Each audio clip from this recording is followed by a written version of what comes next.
بسم اللہ الرحمن الرحیم۔ السلام علیکم ورحمۃ اللہ وبرکاتہ۔ بعد نماز فجر 3 مرتبہ پڑھیں۔ رسول اللہ صلی اللہ علیہ وآلہ وسلم نے فرمایا، یہ دعا مانگنے کا اہتمام کرتے رہنا چاہیے۔ صحابی رسول فرماتے ہیں کہ میں رسول اللہ صلی اللہ علیہ وآلہ وسلم کی خدمت میں حاضر ہوا۔ آپ صلی اللہ علیہ وآلہ وسلم نے پوچھا، کیوں آئے ہو؟ میں نے عرض کی، میری عمر زیادہ ہو گئی ہے۔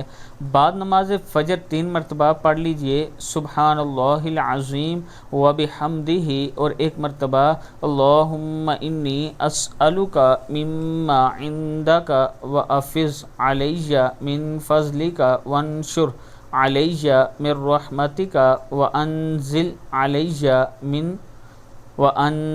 علی من برکاتک، صدق اللہ العظیم۔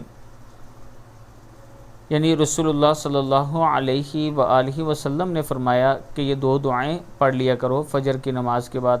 اللہ تعالی ہم سب کو اس پر عمل کرنے کی توفیق عطا فرمائے۔